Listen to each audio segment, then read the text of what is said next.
What's going on, Husker Nation? Ethan Bice with you for another edition of 4 Hours to Lincoln. I had a hiatus yesterday, did not do a show, so I'm continuing our journey today. Uh, After I had a work incident getting some chemical in my eye, I was just not feeling the very best, but doing better now. I was also fighting some allergies there for a minute, so I was just miserable for a minute. So I'm a lot better now. I'm a lot sparkier. So let's talk about some Husker sports going on or has went on. I'm gonna review the beach volleyball games as we won three in a row to make us 6-0 for the year so far. Women's tennis climbing to 8-1 now. Truly impressive stuff. I don't think it's getting talked about enough of how well these men and women tennis teams are doing right now. So we got that going for you. Along with the basketball game tomorrow against Minnesota, big one, or excuse me, not Minnesota, at Ohio State. That's going to be a big one as we're dwindling down to the postseason. So we're also ranked fourth right now in the Big Ten, which means we're on the cusp for a double bye. So hopefully we can secure these wins and get that double bye. That would be huge for this basketball program. Got that going for us. We got the softball preview coming up for the Big Red Invite. Excuse me, I was having a brain fart there. So we got the Big Red Invite playing our 23rd season at Bowling Stadium. And then we got baseball coming up. First game tomorrow, actually, against the College of Charleston. We're playing a 4-game series against them. So let's get started. Before I do, hit that subscribe button. First things first, though, track and field had some indoor NCAA selections to participate. We got guys in the regionals and whatnot coming up. So let's talk about that real quick. Fantastic stuff. Earned 12 bids to the indoor championships, which is from March 8th through the 9th. That'll be held in Boston, Massachusetts. First time ever. 11 athletes and 12 entries making the list for Nebraska. That marks the most athletes to qualify for the NCAA Indoor Championship since 2010 and the most entries since 2011. So Justin St. Clair is doing some good stuff here in his second year, only his second year as Husker head man. The top 16 student athletes in each event qualify for the NCAA Indoor Championships each year. Nebraska's qualifiers are Till Steinforth. He'll be in the heptathlon long jump. Henry Zimmerman in the weight throw. Kevin Schubert with the shot put. Michaela Moore in the triple jump. Terrell Wilson in the triple jump. Tyus Wilson in the high jump. Darius Love, 60-meter hurdles. Britton Sr., 60-meter hurdles. Mine DeClerc in the shot put. Rihanna Phipps in the triple jump. And Jenna Rogers in the high jump. So they all earn NCAA bids, which is just fantastic. I think we can come out with a winner or two, hopefully, maybe in this thing. So let's recap beach volleyball now. First time ever playing outdoors at Nebraska for beach volleyball. As you all know, in February, Nebraska ain't typically, it don't have the best weather. Well, it was pretty fantastic when they played on, I think it was Monday. They played indoor on Tuesday as the weather dropped about 80 degrees, which is just absolutely insane. Record high temperatures for February, so why not play outdoors?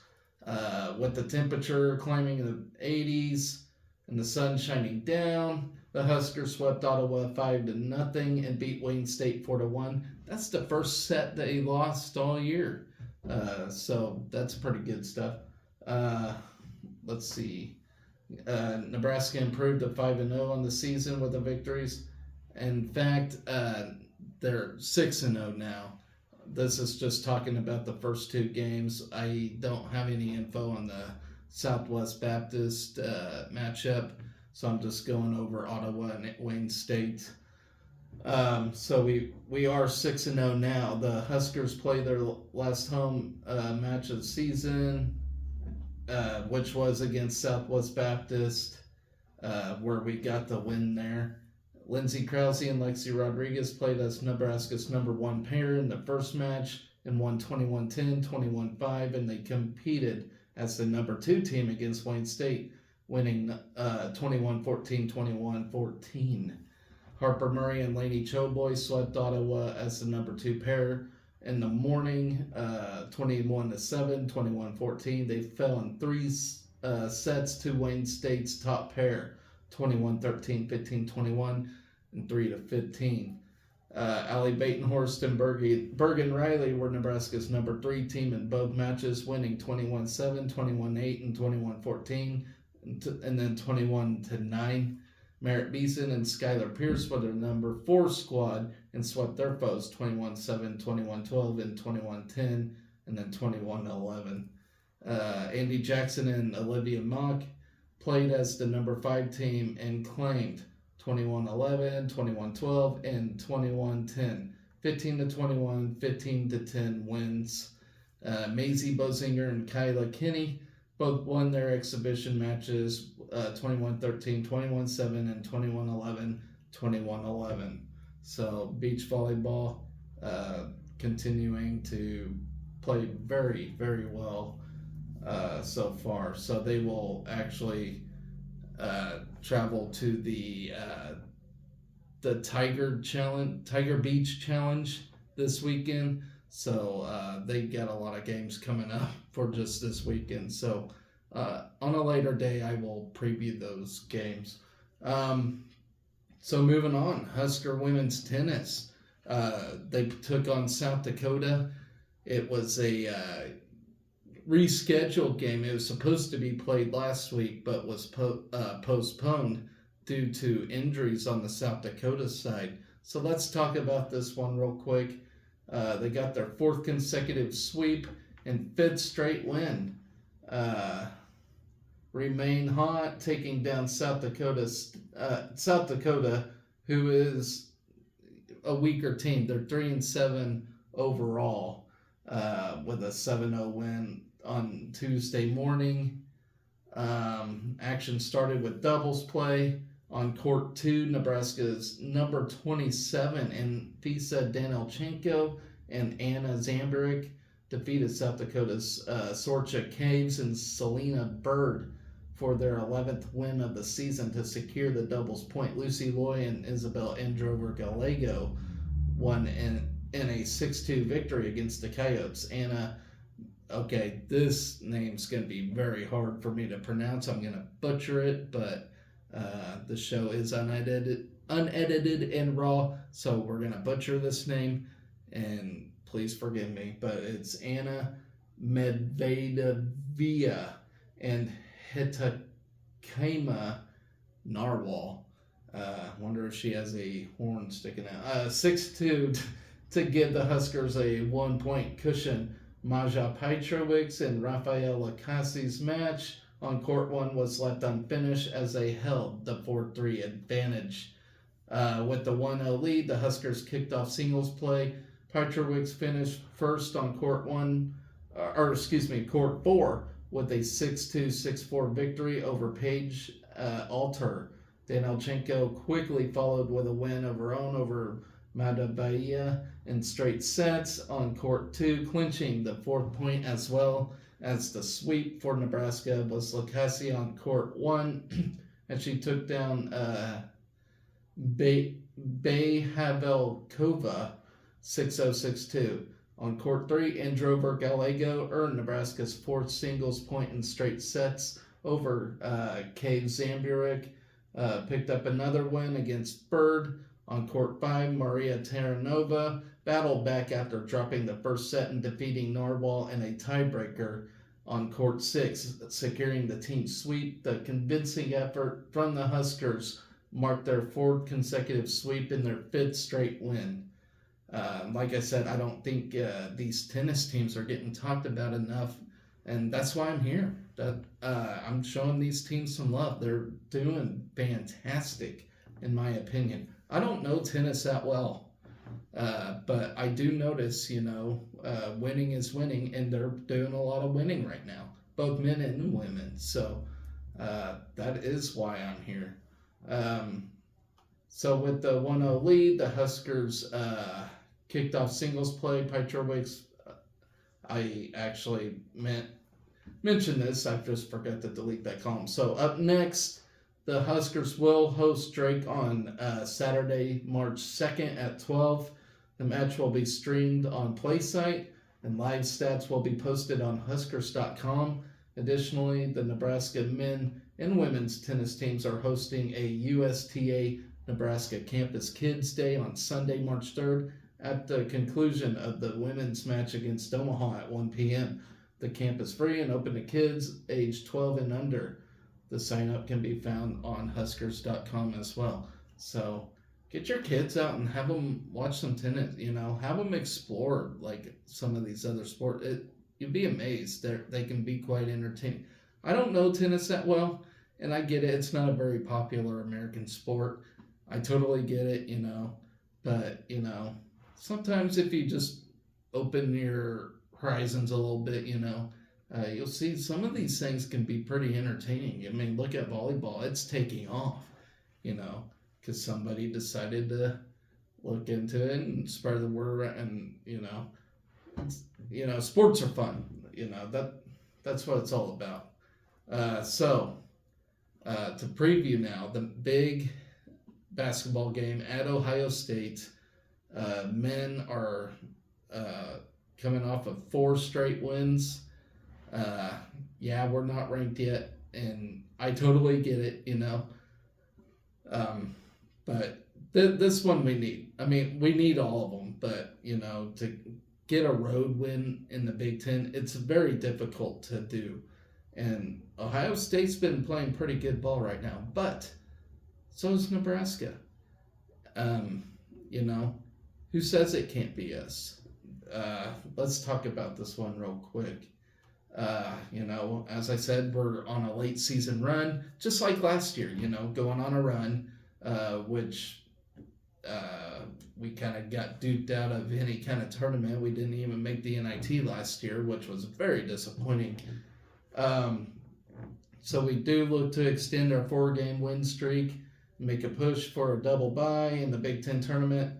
The Huskers did get a career night from Juwan Gary, as you remember, against Minnesota, and used a stifling defensive effort in a 73-55 win over the Gophers on Sunday. Gary finished with a career high of 22 points, including 4 3-pointers to pace the Huskers in double figures, as Bryce Williams added 15 points and 8 boards.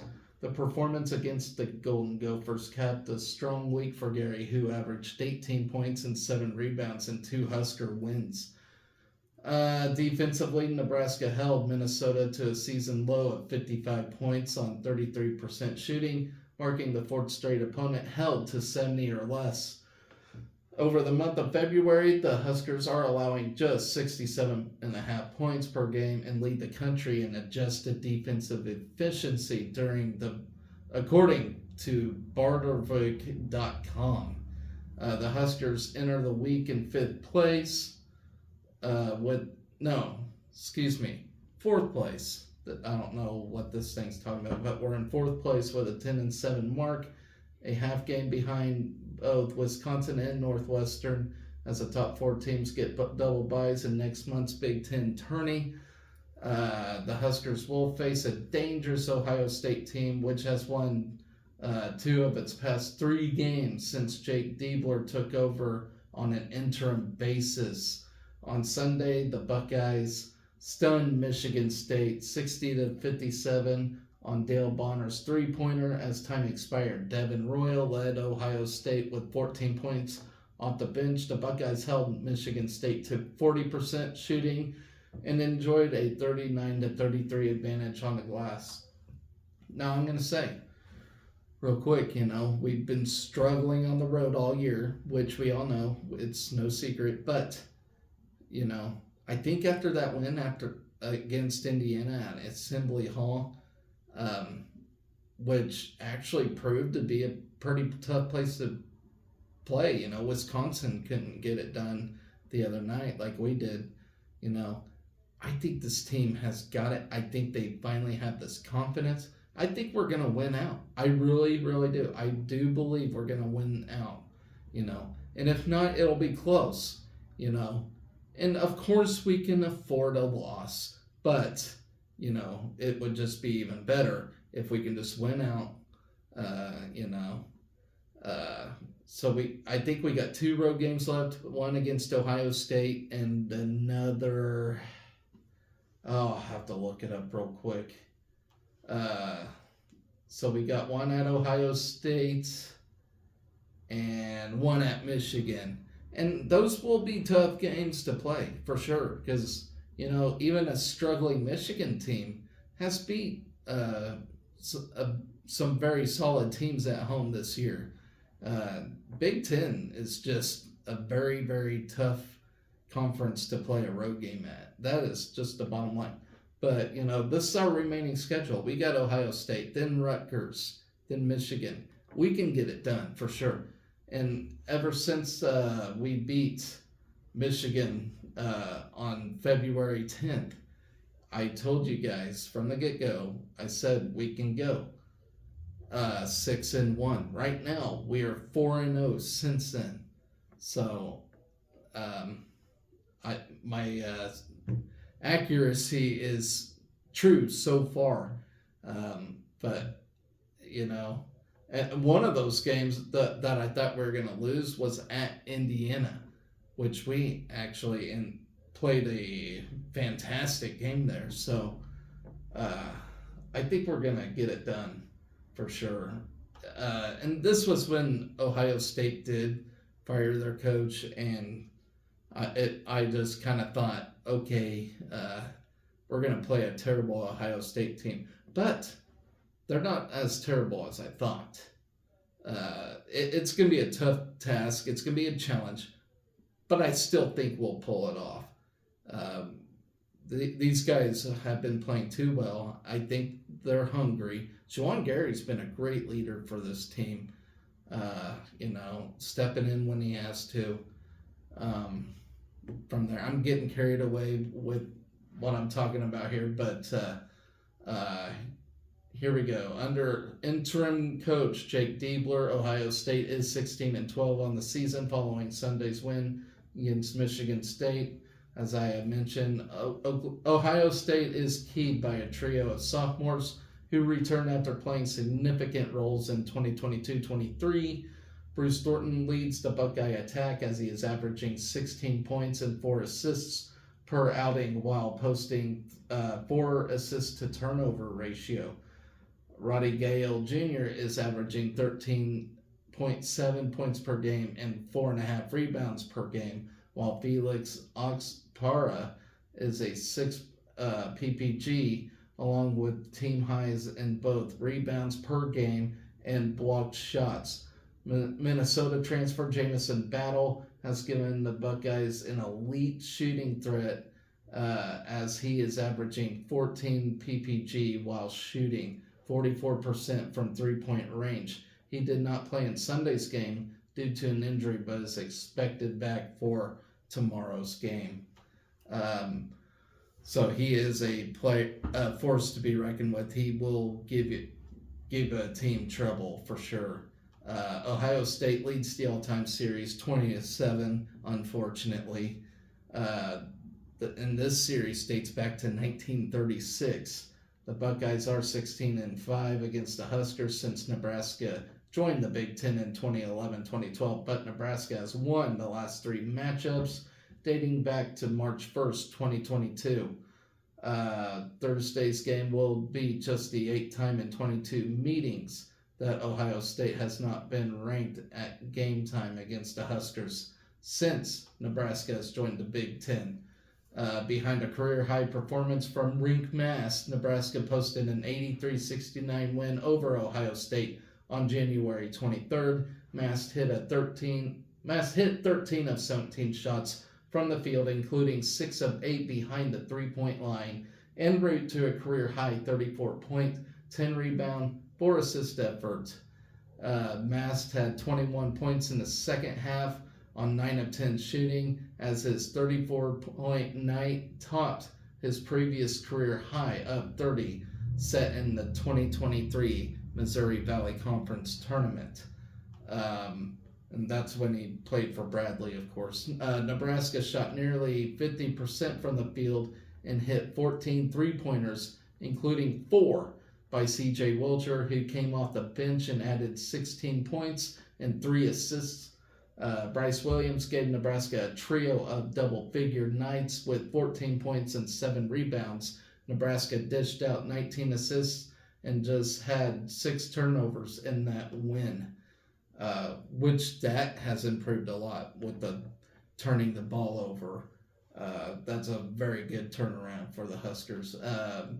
We have already exceeded our win total from last season, which was 16. And the 20 wins this season are the most by the Huskers since the 2018-19 season under Fred Hoiberg. Nebraska has increased its win total in each of the past 3 years, the first time that has happened in the program since the mid-60s. Think about that, ladies and gentlemen. We have not had a turnaround like this in most of our lifetime. Nebraska has picked up its 20th win of the season with that win over Minnesota. It's the 14th 20-win season in program history. It also marked just the 7th time in school history that Nebraska has won at least 20 games during the regular season. Also, 1919 through 1920, 1965 through 1966, 77-78, 1990, 1991, 92-93, 2017, and 18. Let's see here. Nebraska enters Thursday's game with a 20-8 record, which matches the Huskers' best 28-game mark since joining the Big Ten in the 2011-2012 season. The last time Nebraska had a better record after 28 games was a 23-5 mark in 1990 and 91. Nebraska is one of 23 teams nationally that ranks in the top 50, both offensive and defensive efficiency in KenPom as of February 26. The Big Ten has 4 teams in the top 50 in both Nebraska, Purdue, Michigan State, and Wisconsin, as the Big Ten, Big 12, and Big East has 4 teams apiece. The Huskers are 17-1 inside Pinnacle Bank Arena this season, which matches the single-season record for home wins in a season. A win on Sunday against Rutgers would give Nebraska its best home winning percentage since 1965 and 1966, and a perfect conference home record for just the 10th time in school history and 2nd time since World War II. All of the other seasons with a perfect conference record were between 1908 and 1921. The 2023-24 season marks just the 4th time in school history that both the Husker men and women have won 10 or more conference games, as the Husker women are 11-6 heading into Sunday's regular season finale at Illinois. Let's see. The others took place in 2017, 2018, 2013, and 14. In 1997 and 98. Nebraska goes for its 11th Big Ten win of the season on Thursday. Nebraska has 13 seasons with at least 10 conference wins, including 23-24. It's the first time Nebraska has finished 500 or better in the Big Ten play. for the first time since the 2017-18 season and third time since joining the conference. We are So we have entered Minnesota's game averaging 77 points per game to rank fourth in the Big Ten in scoring offense as of February 26. It is an increase of more than 9 points per game from last year, Nebraska's highest scoring average since 95-96. Nebraska has climbed from 149th to 38th nationally in offensive efficiency in KenPom as of February 26. Nebraska's highest average since joining the Big Ten is 73.3 points per game in 2021-2022. Nebraska has already broken several losing streaks to teams this season. That includes Michigan, Wisconsin, Michigan, Michigan State, Kansas State, Indiana, and Northwestern. So that's a good hunk of teams to, get some revenge on. And I do not see Nebraska slowing down at all. I think the recruiting is getting better. People are taking notice, and that's a good thing. And Fred Hoiberg, he's going to be here for a long time, I do believe. He likes it here, and we're seeing a lot of success. I still miss Tim Miles. Don't get me wrong. I miss Tim Miles, and at the time, I never thought he should have been fired. I do not. But if there's one thing former athletic director Bill Moose did that was right, that was hiring Fred Hoiberg. I believe he was destined to coach here. I will give Tim Miles a lot of credit for uplifting this program and Fred Hoiberg finishing the job. Tim Miles, if you're out there and you're watching, I'm laughing because he won't watch this, but if you're watching this, just know we miss you and you're a hell of a coach. That's all I got to say about that. But Fred Hoiberg is obviously doing a fantastic job here. I've seen a lot of people, boo-hooing over Fred Hoiberg over the years, but I think that these opinions are changing. And I told everybody, it's going to take time to get this thing right. And we're getting there. We're, obviously we're not there. We're not national championship level yet, but we're getting close. So this team we're going to have a dynasty here in the next few years. Mark my words on that. This basketball team is solid. And of course, basketball teams do have rough years, but, college football, once you get a dynasty, it never seems to die. But in college basketball, it seems like, you have a good 5-6 years and then you slip for a little bit. But we're getting on the map and we're gonna be a force to be reckoned with. Teams already don't want to play us, so that's a good sign. Moving on to baseball now. We got a game tomorrow to start a 4-game series against the College of Charleston. Through 6 all-time meetings, the Huskers hold a 4-2 advantage over the Cougars. Nebraska ventured east for a 3-game road series at Charleston in 2016, while the Cougars returned a 3-game series in 2017. The Huskers have won the last 3 games in the all-time series after sweeping the Cougars in 2017 in Lincoln. The Big Red dropped the 3-game series at Charleston in 2016, winning just 1 game in 2016. Will Bolt is going for 100 wins here. With their 11-1 win at Grand Canyon in Game 2 of last weekend's series.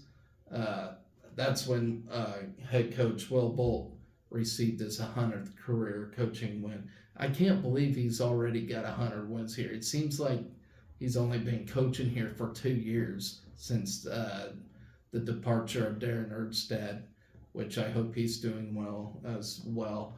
But 100 wins already. That's incredible. With the series win at GCU, Bolt became the sixth coach to reach a century mark in wins in program history. With 2 weekend starters taken in the 2023 MLB draft. It's a new look weekend rotation for the Huskers this year.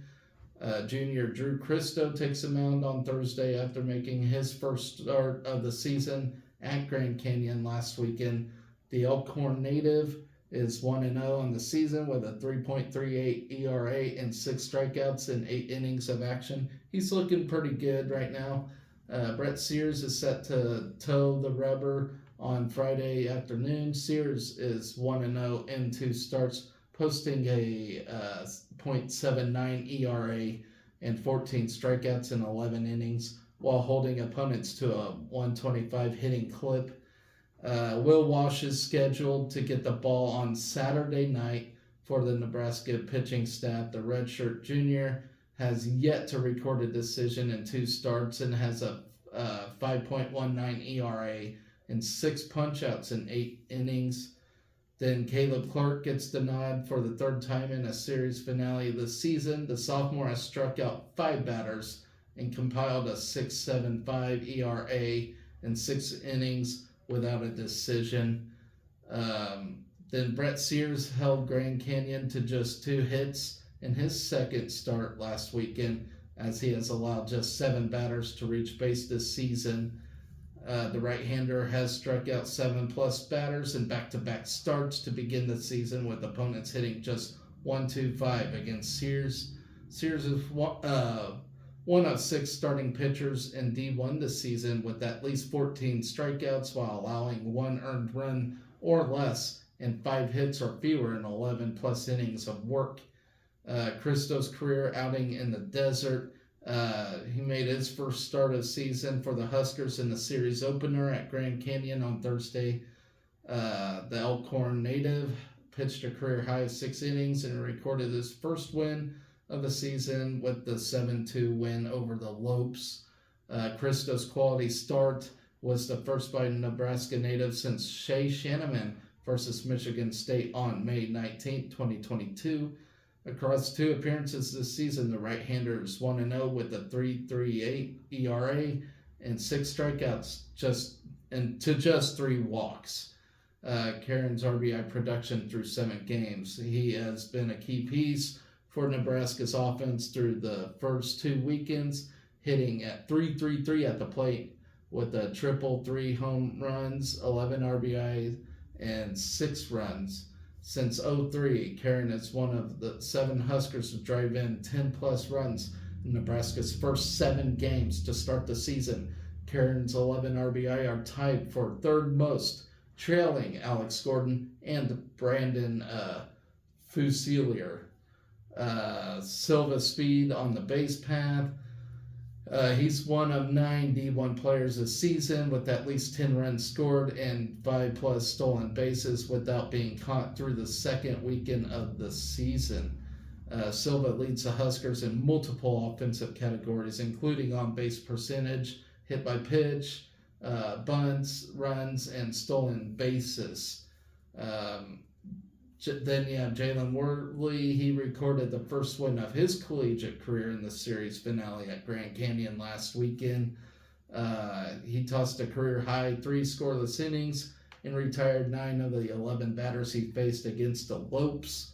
Sunday's outing marked Worley's 6th career scoreless appearance and the 4th career multi-inning performance in his time with the Huskers.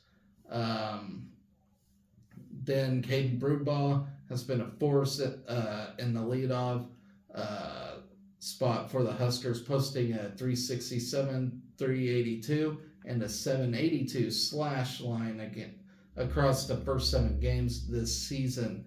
Brumbaugh has secured multi-hit efforts in his last 3 games. going 7 for 14 over that stretch with 3 runs and 4 RBIs. The Edmond, Oklahoma native leads the Big Red with 11 hits this season, already eclipsing his previous high of 7 set as a freshman at Oklahoma State in 2022. Through the first 2 weekends of the season, the Nebraska offense has found success at the plate with 2 outs. Nebraska is hitting .372 and has recorded 18 of its 36 RBIs this season with 2 outs. 11 Huskers have recorded a 2-out hit through the first 7 games, including 4 Huskers with at least 4 hits. Then talking about small ball approach, after bashing a school record 97 homers last season, the Huskers offense has shifted to a small ball approach to begin this season. Caden Broombaugh and Riley Silva have laid down a team-high 2 sack bunts, while Silva has swiped a team-leading 5 stolen bases through 7 games. The Big Red are one of 4 teams nationally to steal 11 bases and lay down 9 sack bunts entering the 3rd weekend of the season. So, I don't know. I'm still hanging on to the fact that we got a pretty good baseball team. Despite our record not showing it yet, this team's going to win the Big Ten. I guarantee it. So moving on to the last piece, talking about softball. They got 4 games this weekend, 2 against Wichita State and 2 against Missouri at the Big Red Invitational. I'm excited for that Wichita State game because that's going to be a test. I kind of wish it was here, though. I would definitely go to that. But, however, baseball is going to travel Wichita State, which is just in my backyard. So I will be attending that, hopefully, at least one game. It's during the damn week, though, while I have to work. So I'll have to sacrifice some time for at least one game of that because that'll be fun.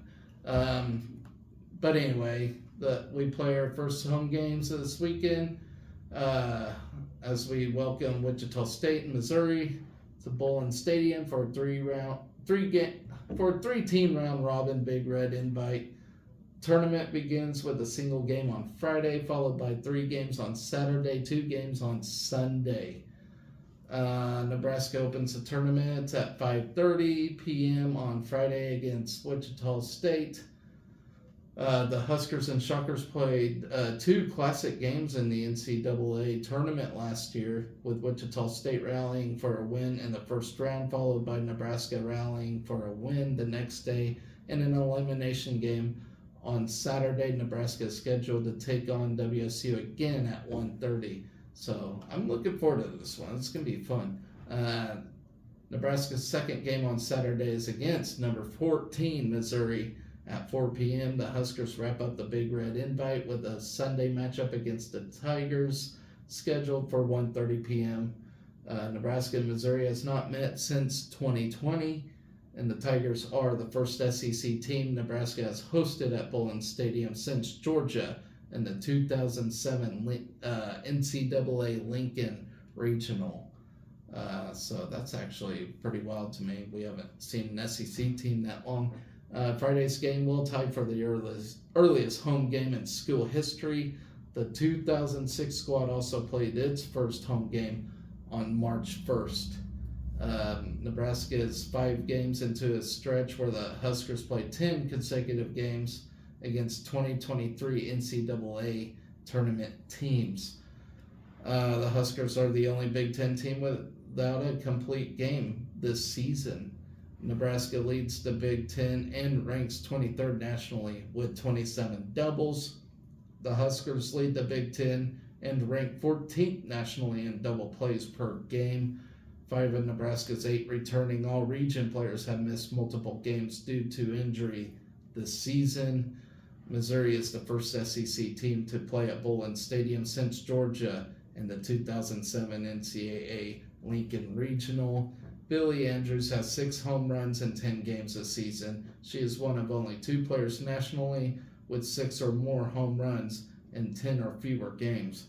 Ava Bradwell is expected to make her 100th career start as a catcher on Friday. Emerson Cope ranks 11th nationally with 2 saves, one shy of the Nebraska freshman record. Nebraska plays its first home games this weekend. 23rd season, the Huskers have called Bowlin Stadium home, dating back to the stadium's first season, which was in 2002. So that's going to do it for me for this show tonight. Got a busy slate of things going on from tomorrow all through the weekend. Got a lot to talk about. So I will be back here tomorrow to preview more items for the weekend. So we're just chopping at the bit here, talking about all the happenings. So, of course, tomorrow, men's basketball against Ohio State. That's going to be a tough one. I'm glad it's at 5:30 though. That's it's a good start for me. And then of course you got baseball taking on College of Charleston. So we get things started for the weekend already, starting tomorrow with those 2 things. So without further ado, guys, I do want to appreciate you all for watching my show. The 2 of you that do. Hopefully this thing takes off at a wider scale. If not, that's okay too. Talking to all the Husker fans here. So, like I said, that's going to do it for my show today. I'll catch you all back, either tomorrow or Friday, depending if I get any more info on things. So, always remember, guys, to be excellent to each other. Go Big Red.